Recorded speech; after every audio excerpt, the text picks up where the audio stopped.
Are you a Genzibar user or super user? Well, it's time to jam at Genzibar Jam, May 31st through June 3rd in Orlando, Florida. Register today at jam.genzibar.com.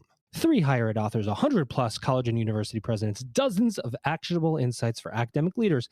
Commencement, the beginning of a new era in higher education, is now available on Amazon.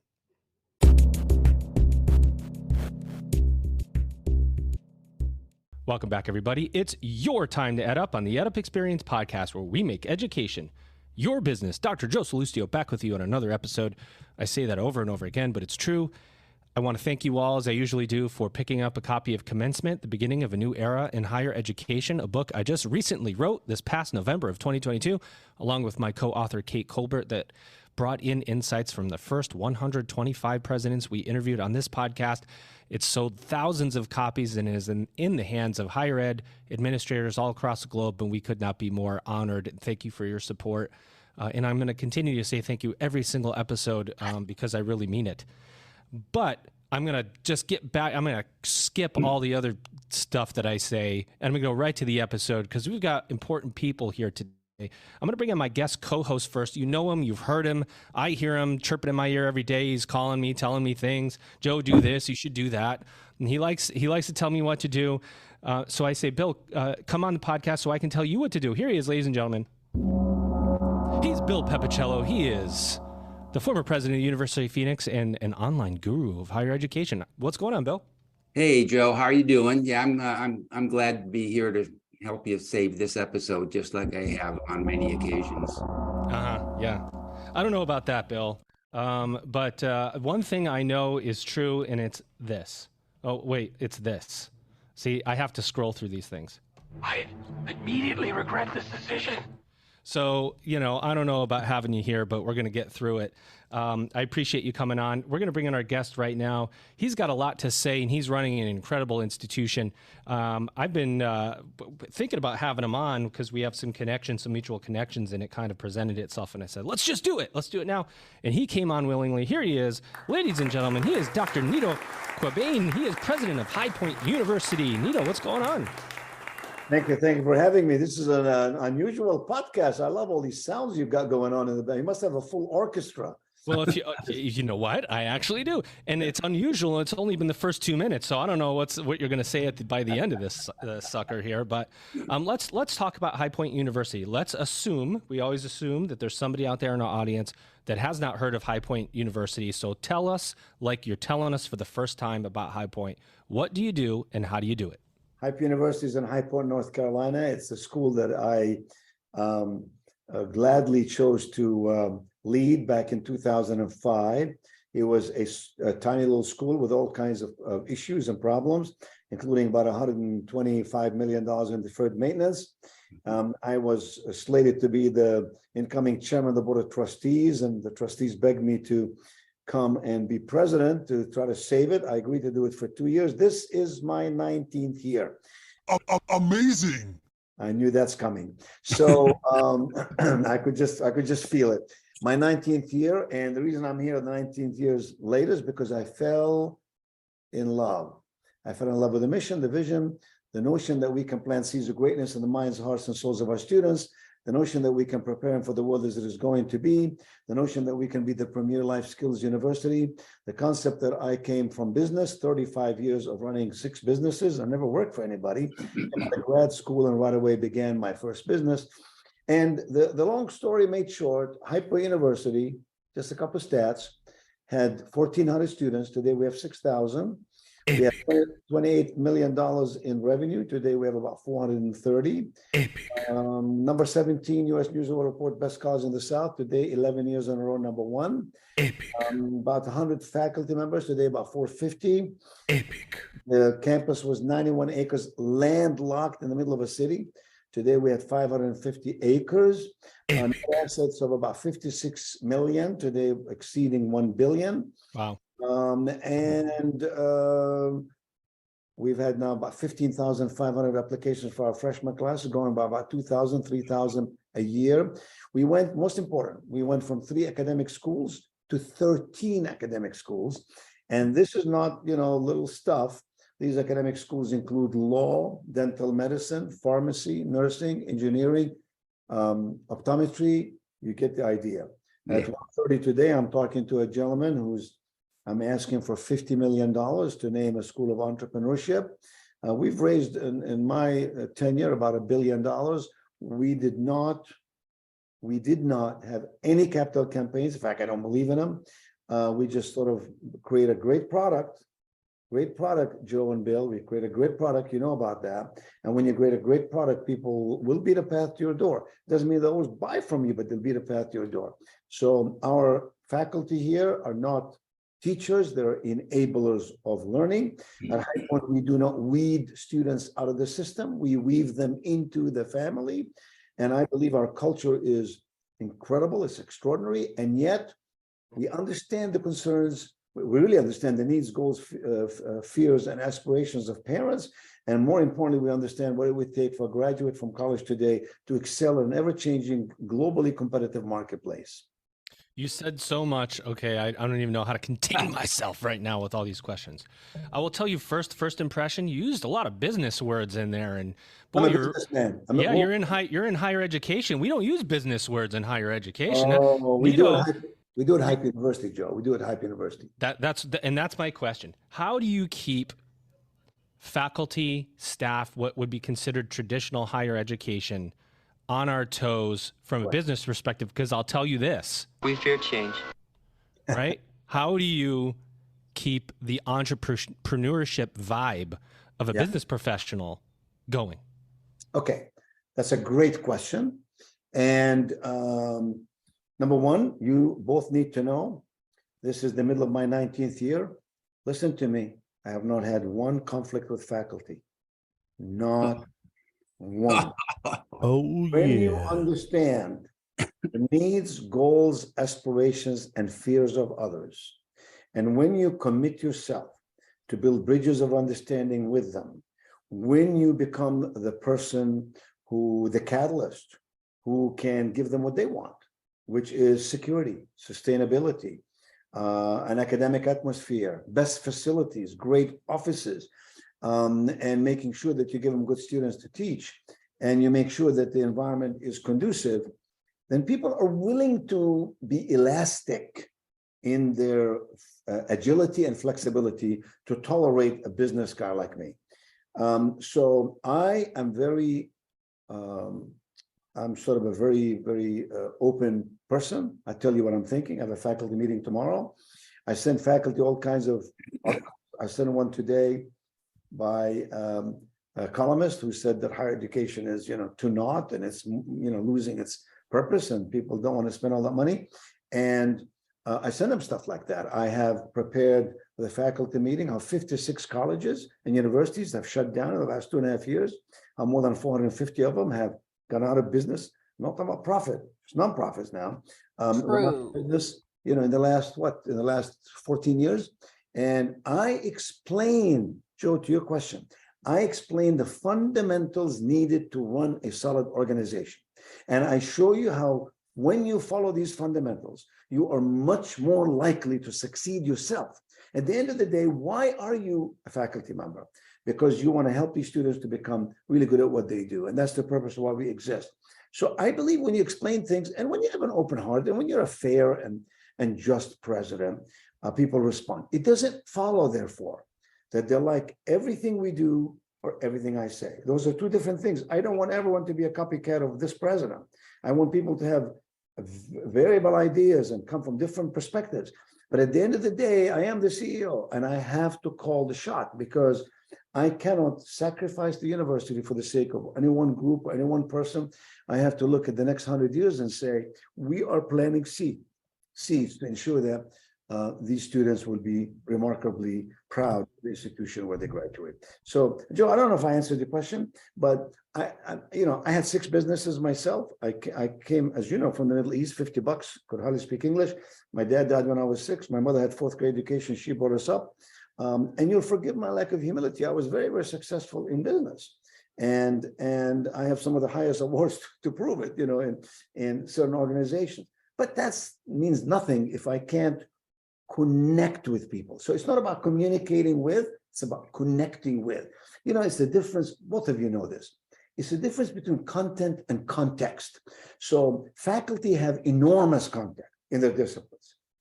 Certainly, I'm not a scientist, so let's take science faculty. They have enormous content. They know exactly everything about biology and you know, mathematics and new engineering and so on.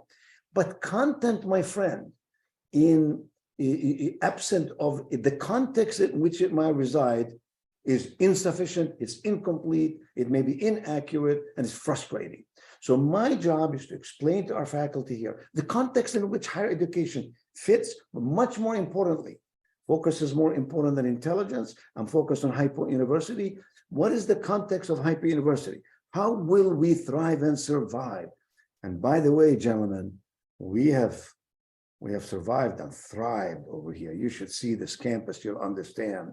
And so I think when you explain it to people and you say, ladies and gentlemen, I think I have some answers here. Listen to me. I think I know some of these fundamentals. Listen to me. I serve on the board of the fifth largest financial institution in the country. I helped start a bank back in '85. I think I know something about financial strategy. So listen to me. And just like I'm going to listen to you about academic matter and the needs thereof and the resources you need to activate these students in a meaningful way. You will learn by the numbers. I will teach you. I love it. Bill, over to you. Well, you've already answered the first 17 questions that I had, which is terrific. You're swinging it back to me then? No. Yep. Oh, okay. No, I've had enough of you for a while. May I do the thinking, please? You know what? I'm blown away by everything you've said, Nido. I mean, I was hired and worked with John Sperling at the University of Phoenix for many years, and he had many of the same attitudes that you did. He came at it from a different direction, but when he was there and when the university was successful, it was for the very same reasons that you're talking about. The one thing he told me when he hired me was, if you do what's right for the student, everything else falls into place. And I think that's... And the parents, in my case, and the parents. Yes, in your case, and the parents. And that's something that stayed with me through my career, but it's also, it's great business sense. You know, you do what's right for the consumer, for the customer, and let's face it, the parents and the students are customers, then it gets, you know, it all comes out right. What I'm interested in having you talk about a little bit is, obviously, you have translated your attitude and your philosophy into the curriculum there. I read that you teach a president's seminar on life skills, and then as students go on, there are a variety of experiential things that students can do, internships and undergraduate research. So if you could talk a little bit about that, because I think that's also a unique aspect of the experience there. Yeah, thank you for that. I think, Bill, that's a very, very good perspective and excellent question. Let me just say this. Here's how I look at higher education. You have a market. I'm talking about external now. You have a market and you have an audience. The market are the parents. The audience is the student. They think differently. They have different needs and aspirations. And therefore your messaging has to be delicately specific to that group that you're speaking with. I have, maybe you don't know this about my background, I've spoken 7,500 times professionally across the world. People used to buy tickets to come hear me in all the venues in the major capitals of the world. I've written 18 books. I've recorded hundreds of CDs and videos, translated 28 languages. I literally had millions of people who followed me and bought my material, and I built a very, very thriving consulting firm. And I had some of the biggest corporations, frankly. I still am a strategic consultant to a couple of major corporations like Ashley Furniture, the world's largest furniture company. So look, I say this to say, like you guys, I know the basics of life. So let's not kid ourselves. Life is not that complicated. We make it so. Life is really simple. And what has to happen is this: if I'm going to exchange my legal tender with you, I expect you to give me not value. This is where the problems happen. Everybody wants to talk about we render value. Well, gosh, if you don't render some value, you'll be out of business in 2 hours. Everybody renders value. That's not the magic. The magic lies in the fact that you must render appreciated value. Let me give you an example. Here's the example. Steve Reineman, who was the CEO chairman of PepsiCo, is a friend of mine, former CEO chairman. If Steve has sent me a truckload of Pepsi products, just gratis, compliments, dear Nido, gift from me to you. You would agree that has value. How do we know it has value? It has market share. People buy Pepsi products. For me, it would have had no appreciated value. I don't like Pepsi products. I Diet Coke. So, Cheers. So where's the appreciated value? If I gave you 2 first-class tickets to fly to Hawaii, all expenses paid, but you're afraid of flying, there's no appreciated value in that gift. This is where higher education, gentlemen, misses the point. Is that the parent is saying, I want my kid to get a job, to make some money, to get off of my payroll so my wife and I can go on a cruise for a month. And we miss that. The student is more focused on making straight A's than being prepared for life. And the employer is saying these graduates coming out are not coachable. They know the technical stuff. They know the discipline. They know the content. But it is not married to the context. So what I did, in answer to your question, Bill, what I did is I understood that. I innately understood that. No one taught me that. I didn't read that in a book. That's common sense. And therefore, I said, what I've got to do is this: appreciate and respect the protocol of the academy. That's the Mona Lisa. I'm not going to mess with that. To the extent that is reasonable and fiscally prudent, I'm going to actually resource those faculty to do an excellent job. However, I don't think that student is going to get enough of just a classroom experience. So I hired 24 success coaches. Every student is assigned to a success coach. They track their success just like much you do in a business, like you do a career path. Then I realized that wasn't enough. And so I said, we're going to have experiential learning. Confucius said, you know, I hear, I forget, I see, I may remember. I do, I understand. How can I get everything inside the classroom to be experientially felt, right? So that I can believe it. When I feel it, I will believe it. And so we began to put programs. We built a whole ecosystem around life skills. This isn't some kind of a branding statement or some, you know, I don't believe in that. That's hogwash, because people know that. They'll test you out. That is foolish. They disrespect you. So it has to be in the ecosystem, and it has to touch all the pieces of the jigsaw puzzle so that you feel it north and south, east and west. And that wasn't enough. So then I said, I'll tell you what I'm going to do. Now remember, I'm telling you all this because High Point, when I came here, was swimming in an ocean of sameness, like most colleges and universities do. And I said, we can't do that. We have to swim in a lake of differentiation. Then I realized that wasn't enough. We have to swim in a small pool of distinction. How do we become distinctive? We cannot be Harvard, Yale, Princeton, Stanford, MIT, or even Duke. So how do I become distinctive, right? I'm not in, our school is not located in New Orleans, Miami, Boston, Malibu, Chicago. How do I do this? So then I realized what we have to do. We have to provide appreciated value. So then I went out and began to call on my friends. The founder of Netflix, the founder of Apple Computer, the chairman of AT&T board, the chairman of the board of Domino's Pizza, the president and CEO of Mark Cuban's operations, on and on and on and on and on. 50 in total.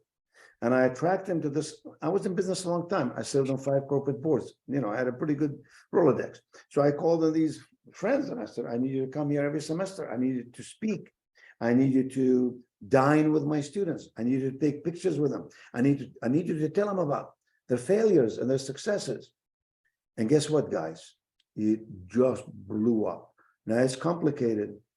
It's expensive, not just in money, but it's expensive in terms of catering and taking care of them and executing, activating what you want to do, right?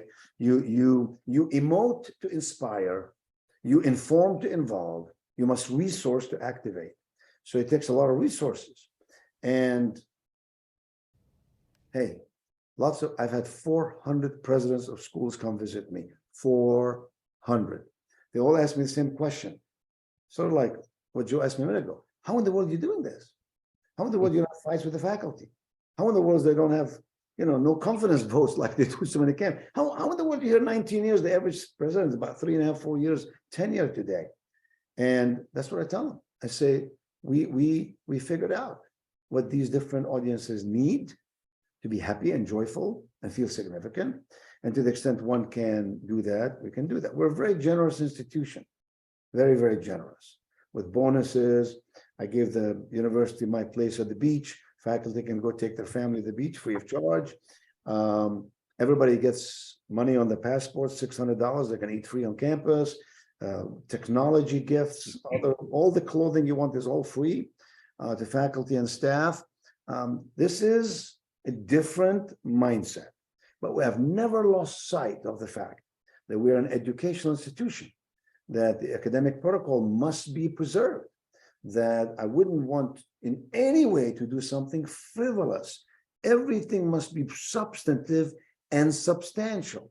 That's how, Joe, to your question, faculty respect that. But I'm also a straight shooter. You see how I'm talking to you? That's the way I talk. I'm a straight shooter. Like you two gentlemen, I also know my stuff. I'm not some guy who just came off the street. Being around the block, know a few things, succeeded in my own life, and I'm not bashful telling you that, because you need to know that to adapt your perspective when you think about where I am positioned.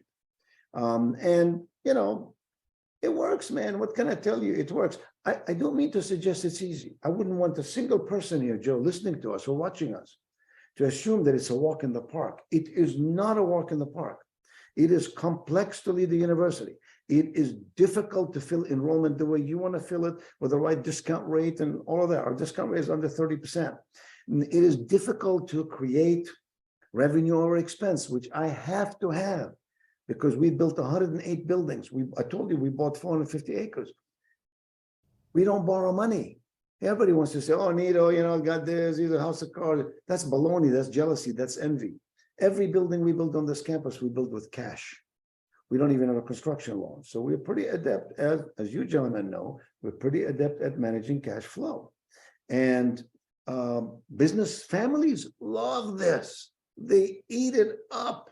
They want to place their kids in an environment where they can get a solid academic education in their discipline, but also be prepared for life.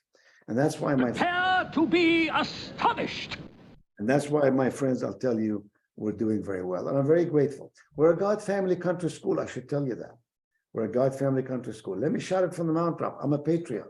You see American flag behind me. I put my hand on my heart when we salute the flag.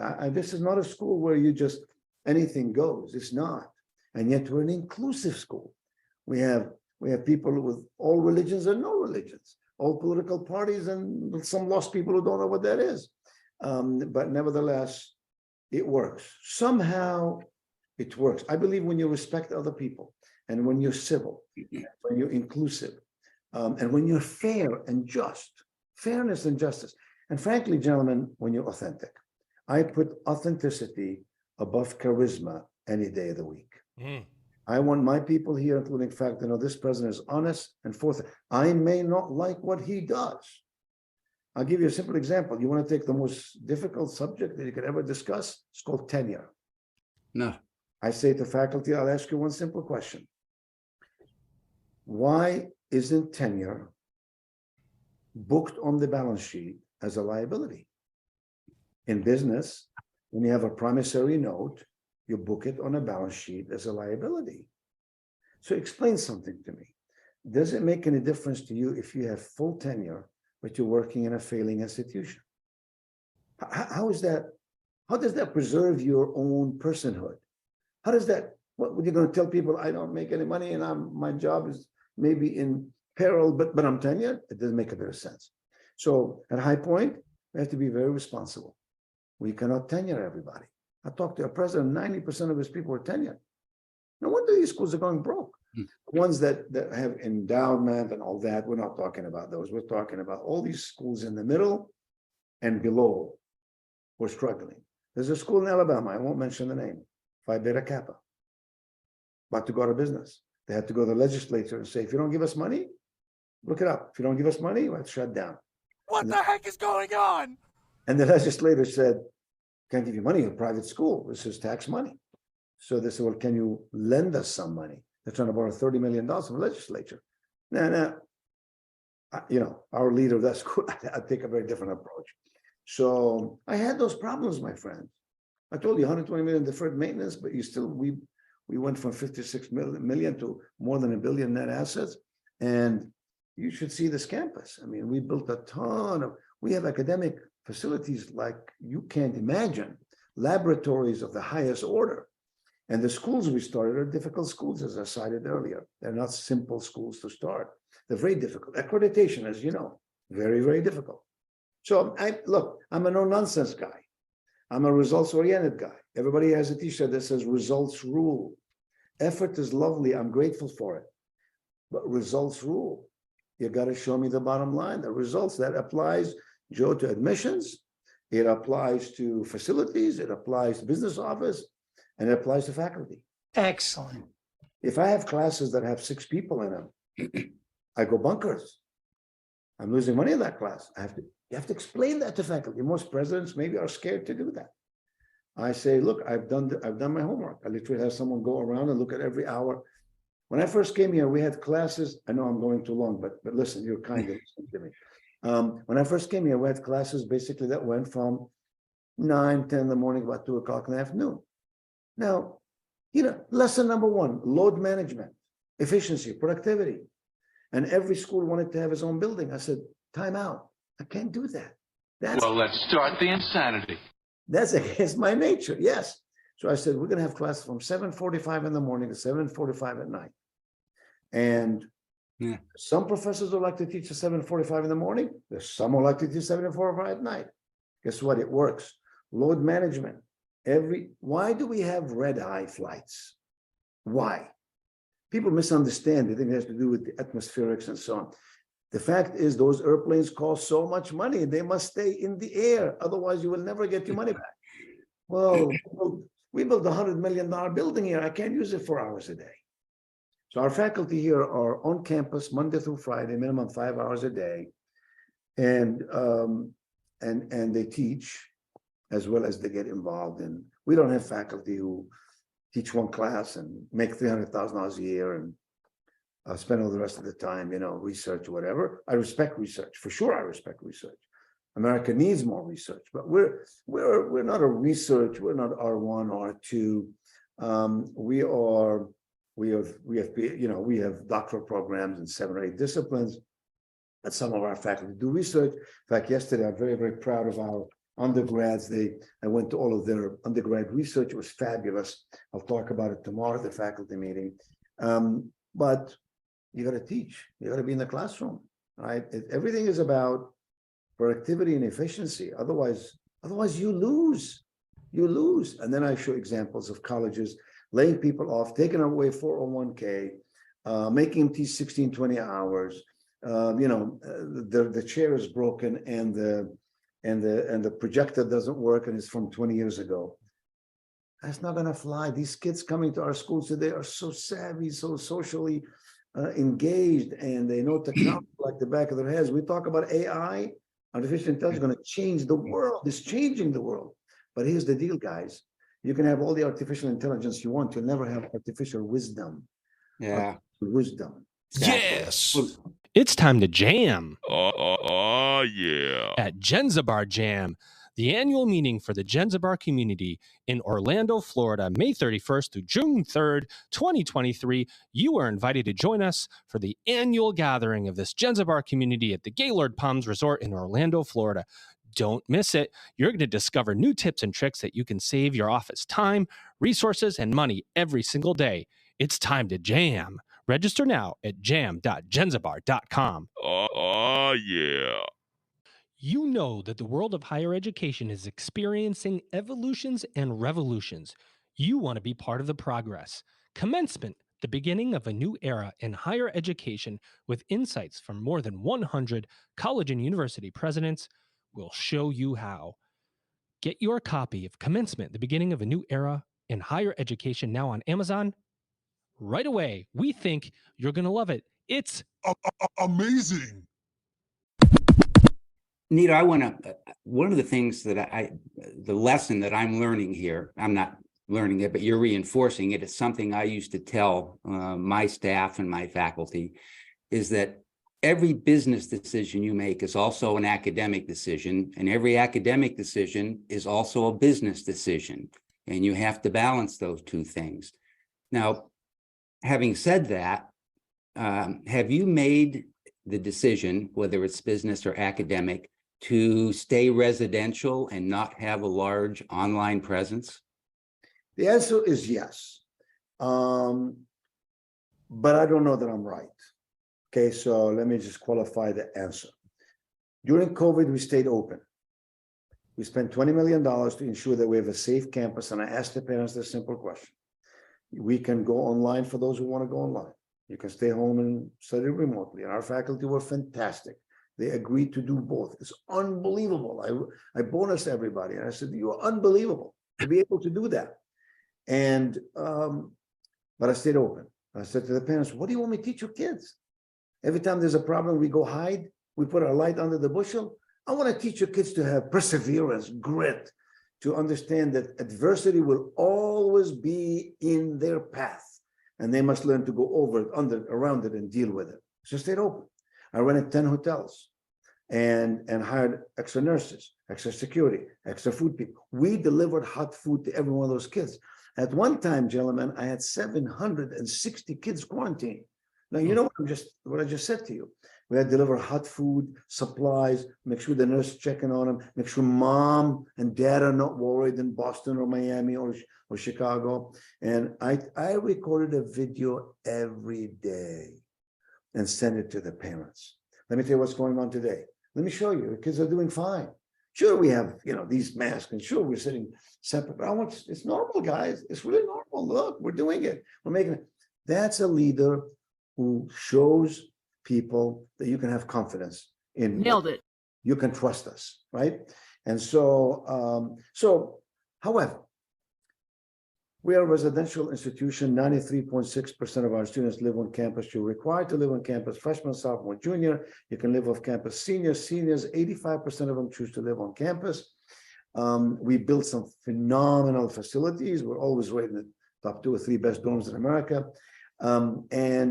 But you have to understand the business side of it. So I have to get our money back, triple net, 10 years or less. Some of these buildings we build, they have to pay back in 6 years or less. Otherwise, you can't afford to do it because you need the money to rotate, to start another academic school, especially when you're not borrowing money. And so you need fundraising and you need internal discipline in your fiscal strategy. Having said that, Bill, I am not against online. We now are testing it with 2 or 3 programs. For example, we have MBA that's done remotely. For example, we have a doctor of medical science that's done remotely. But Bill, I'm not an expert in that area. I don't know really the ins and outs. I mentioned to your friend earlier who had 90,000 students online. You certainly know the business very well. I have to balance this off, believing that 18, 19, 20, 21 years old will do better when you live in residency. Studies have shown that they perform better academically and socially. However, in graduate programs, you can be much more lenient because these are adults who may be working full-time. So you help me. I'm open to it. I want to learn more about how to run a program online well. The other thing is, online, I think, takes certain structural changes, and I don't think that the revenue over expense, I'll use those words, is as fruitful as a residential program because we have housing that's tiered. Most people don't like that, yet all of life is tiered. You get what you pay for. So you can live in tier 1, you can live in tier 5. There's certain people who say things about us here and say, oh, I can't believe they do that. Everything should be equal to everybody. And then these kids graduate from college and they're trying to sit in first class when they have a coach ticket. Good luck, you'll get arrested. Yeah, they go to their first job and not everything is equal in that job, is it? Hello. And the boss says, you got to earn it. You got to show me you can do something and we'll move you up. You don't just ask for it. So, but Bill, to your question, we have to learn more about that, and we have to become better. And I know that Joe has a terrific program in that area and does a lot of that with adult learning and so on. We're not there, but if you have recommendations for me, I welcome them offline anytime. Okay, well, maybe we'll talk. Yeah. I got one more I wanna ask you. Bill, send me your contact information. I will Mine, do that. all Joe, for all of your listeners and viewers, here's my email. You can write me anytime. I have one assistant in my office. One. I do my own speeches, my own prep for the board. I answer every email myself. I don't have this president ad. I have N Qubein, N-Q-U-B as in boy, E-I-N, N as in Nido, Q-U. There's no E after the U. It's N-Q-U-B-E-I-N at High Point, one word, HIGHPOINT.edu. So send me your information there, and I'll definitely be in touch. You, Joe. You too, Joe. We're all on the same email together on this invite, by the way. That's Okay, right. yes. I mean, So we'll Joe, see. you're an expert. What you do is unbelievable, man.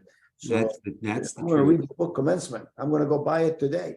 It's a great book, I I'll don't tell you. want you to send me an autographed copy because then I have to keep it. But if I buy it, I'll read it, and then I'll put it on eBay and get double the money. Well, one last thing I'd like to get your thoughts on, Nido, before I throw it back to Joe, because he's been unusually quiet today. And that is, well, clearly there's a real life business experiential focus at High Point. What's your position there on integrating the liberal arts and general education? How do you see that? Yeah, well, I'm a business major. You know, I went undergrad and grad business. So my focus was more finance and marketing. Those are really the strengths that I have. And that's what I did in my consulting. I showed many companies how to brand, how to market, how to position in the marketplace. I today still consult with a number of CEOs. My position is we need liberal arts. If you define liberal arts as, you know, how do you acquire critical thinking, if you define it as understanding our history and history in general, because it does enlighten us in all kinds of ways. I'm a ferocious reader. I read 2 books a week. So I love to read about other leaders, what they've done, the good and the bad, the successful and the failures. And so liberal arts in my book is very fine. It's A-okay. I have determined, though, that I could not make High Point University sufficiently successful today, tomorrow, and forevermore only on liberal arts. Mm-hmm. So we've opened up all kinds of healthcare, programs here. I have PA, PT, you name it, we've got it. And we started an engineering school and that has computer engineering and so on, because that's the future. So, or that's the present, really. So we have got to become much, much stronger in the disciplines that have a future view, right? So that's engineering, technology, sciences, healthcare. And I've discovered something amazing. And that is when you start these graduate programs in these disciplines, you attract remarkable faculty. Amazing. Learned people, you know, who have done extensive research, who have written all kinds of books, and who have made all kinds of presentations. They know the stuff. So what that has done, in a curious yet wonderful way, it raised the whole tide here of excellence among faculty. Even the undergraduate faculty have been here for a while. There are only about 30, 35 faculty today who were here when I first arrived. And that's because we had 100, most of them retired by now. By the way, every year we lose about 7%, 8% of faculty, some for natural causes, you know, a spouse is somewhere else, or they want to live next to their parents who are aging. But some, I'm sure, they may not tell me that, dissatisfaction with who we are. Some don't like the fact we're a God Family Country School. That's okay. I respect that. I don't judge that. And I tell it every open house, by the way, we're a God Family Country. We're the Premier Life Skills University. If that bothers you, I respect that. We will not judge that, but this may not be the school for you. You know, one thing, Nido, I got to tell you about the life skills conversation, and on kind of piggybacking off Bill's topic as we get closer to the hour, but I want to make this comment. So much as we talk about liberal arts and gen eds, they're named poorly, and they're named poorly for parents to understand that their kids are going to actually learn something. And if you think about taking a class and renaming it to, how about AI prompt generation, or math for Excel, or how to sell, 101, how to sell yourself in an interview. Or you think about, we learn these things within courses, but if we actually named courses to what they did and how they communicated, you'd be talking about changing the entire appreciated value of higher education.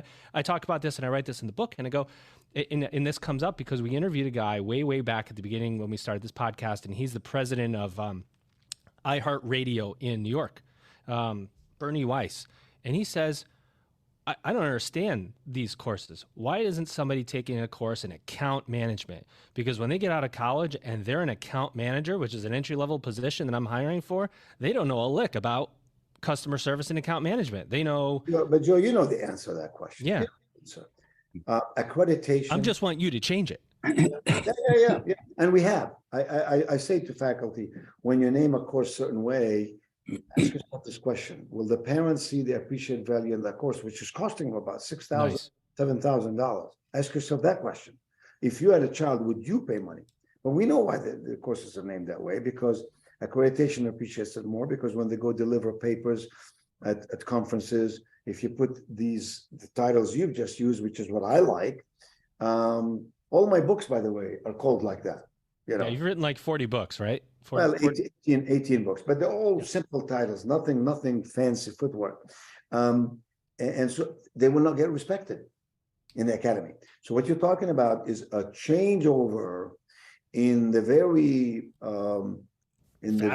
visceral of how academics value. Otherwise, they will call them parochial, pedestrian titles. It doesn't suggest learned intellect, right? So, but you're exactly right. Parents don't relate to that. Employers don't relate to that. Yeah, that's right. There it is. No. Yep. By the way, at High Point, every student is required to take a sales course. We put them on camera. You have to sell me something. Every student has to take my class, in which we teach everything from leadership to communication to fiscal literacy, and we have all kinds of practical and pragmatic disciplines here that we teach, and we bring all these people to come and talk about. I want to be sensitive to your time, Nido, and I want you to take a few minutes to give us anything else you want to say about High Point. Open mic for you to say anything you want, and weave that in to what you see for the future of higher education. Thank you for that, Joe. I do not think that High Point University is the end all be all, the perfect place. I do not. I think we are a work in progress, as we should. I think the world around us is changing in a very, very fast pace. We must adapt to it, and we must understand it and acknowledge its application in what we're doing. So I do not raise my hand and say, everybody do what we're doing and you're going to be phenomenal. I don't know that. I will never proclaim that. What I do know is that we're in High Point, North Carolina, and we have challenges in certain areas. And we had to do things to take the school in a place that can be very competitive. Sadly, I say to you today, our students apply High Point, University of North Carolina, Chapel Hill, SMU, Pepperdine, and I go Miami, and I go, holy cow, I don't want them comparing us to these schools. Can you cut me some slack over here? The market doesn't care. Yep. Market perceives you, they want to perceive you. So my advice to higher education would simply be what you've already, both of you said. Number one, you got to be practical. You gotta be practical. It's wonderful to teach theory, but you must show me the application of that theory in real life. It's difficult to do when the teachers don't come from that background. So we have to support them, and we have to show them that is good for them. Number two, I hope any academic leaders listening to us today will forgive me when I say this. I know that a university like High Point or Lindenwood are not a business. I know what a business is. I know that. However, if we do not employ business fundamentals, it's hopeless. We will be inefficient, unproductive, fiscally irresponsible. We wouldn't know when we have an economic downturn like the most disruptive economic times that we had in America, 08, 09, 10, 11, 12. And COVID comes along and we throw our hands in the air and say, government, send us money because we can't survive. All those to me are natural, instinctive responses that we have to understand. We must employ that. So that means you gotta have on your team people who get that. Not just, say this respectfully, not just people in the business office or CPAs, for example. We need those. We want a clean audit every year. We want everything done correctly in procurement, in accounts, payables and receivables, all that. But you better have some people who understand strategic finance, who understand strategic marketing, who understand strategic organizational structures. If you don't, you make decisions all over the place. I look at these schools that have 20, 30, 40, 50 centers for everything. And if they're Harvard, God bless them. I used to be on a board of one of the centers up there. But if you're a High Point, you can't afford that. This is not logical. And you have to pick the 2 or 3 things like leadership and say, I'm going to feed that, or entrepreneurship, I'm going to feed that. But I can't establish everything under the sun because you diffuse your resources and you will fail shortly. So, High Point University is a beautiful place. It has a wonderful culture, wonderful culture. You'll see it in the first 20 seconds you're here. Our faculty are not robots, but they are mature and they're accepting and they'll debate responsibly. And I love that. That's as a leader, that's what I need. I have 16, 17 senior VPs and Vs and VPs, and I have 13 deans, and I'll put them against anybody's as a whole, as a group. There are pockets that need improvement, yes, but as a whole. And just so you know, I'm 74 years old, and I'm going nowhere, and I can't. Nailed it. Because I started things. I got to finish them. I got to make sure the job is done. So we have to grow our endowment. We only have $150 million. That's going to be at least 500. And we have to close our reserves. We were at 0. Now we have tens of millions of dollars in reserves. We still have old-timey debt of about $99 million, paying it down about $8 million a year. It's 2.5% debt, so we really should never pay it down. We show significant revenue over expense, perhaps better than anybody in the nation. And I don't apologize for that. There are some people who want to make me feel guilty about it. They don't understand what it takes to run a successful organization. So I also think you have to be bold, Joe. You have to be responsibly bold, not for the sake of ego and bold. That's stupid. So I don't think of myself as a president. I think of myself as a servant leader, as a steward, and I will talk to the dishwasher and I will talk to every student, and I make time to do all of that. However, if you ask me what my dream position at High Point would be, your job, Joe. It would be in charge of enrollment, because my number one love, I was recording all morning. By the way, we have something called HPU Plus, like Mathematical Plus. Mm-hmm. It's an app you can download. It's free. It is loaded with my interviews and loaded with a master class from me and others. It's all free. And I was recording this morning some masterclass pieces, and I saw tours outside the area. I stopped the recording. I went and talked with them. The next group came in. I said, come on in, sit down here. Watch me do this recording. And I took 10 minutes to explain to them why I'm doing it. I live for that. And so you gotta love what you do. That's my point. You gotta love what you do. This is not work for me. I'll work 12 hours a day. 14, I'll come Saturday, whatever. It's, my kids are grown. My wife is very understanding. She's very involved in the university as a volunteer. And I love what I do. And I love doing this. I do podcasts maybe once or twice a week. Not like this. Not like this podcast. No, not like this. No. Usually it's one person and they half learn it. But today I've got Google in my front of me here. But Joe, listen, I do think the future is bright.